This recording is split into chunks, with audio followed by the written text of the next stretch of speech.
પણ ભાતીજીને એમ કીધું કે દીકરા સાંભળ દીકરીનું ઝેર તો કાઢી લો અને દીકરી નામ જો પલભરની વારમાં જો ઊભી ન કરું ને તો મને નાગ દેવતાનો ખોટ પડી જાય ભાઈ.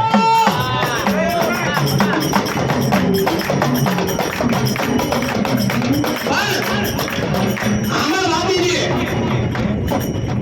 એક વાત કહેતો જાઉં છું કે કેવી કે આ દીકરીનું ઝેર તો કાઢી નાખો અને દીકરીને ઊભી કરી નાખો પણ આ દીકરીની યારે જેના લગ્ન થાય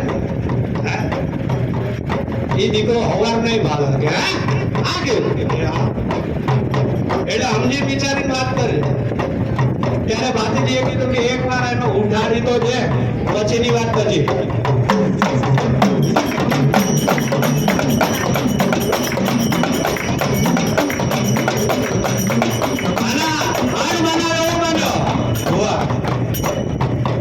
દીકરી જયારે પરણિયાની ઉંમરની થઈ ને ત્યારે ભાતીજી નું માંગવું આવ્યું ભાઈ.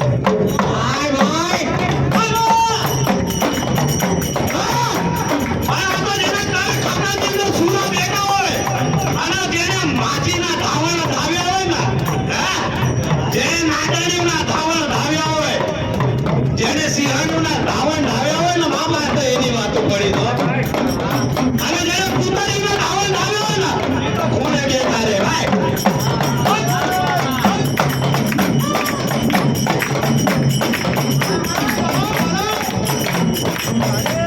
એ ભાતીજીનું যদি માંગવું આવ્યું અને દાદાના હના થાય ઓહો આ તો ઈ દીકરી છે. ભાતીજીએ એની માને નામ પાડી દે ભાઈ મારે હમણાં પરણવું નથી. કેમ?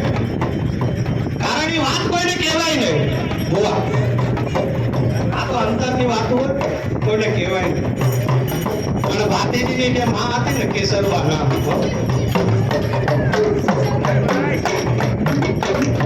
એમણે કીધું કે દીકરા સાંભળ હું તો રજપૂત કહેવાઉં અને મેં તો તારો વચન આપી દીધું છે અને આ દીકરીનું હપ્પણનું નારિયેળ લઈ આવી છું.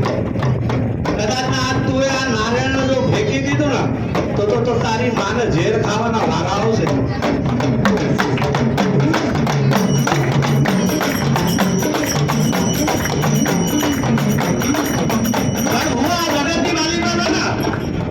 એવા સુરવીર બહુ ઓછા પડ્યા છે કે જેને માના કહેવાય પોતાનું મસ્તક કપાવી નાખ્યું.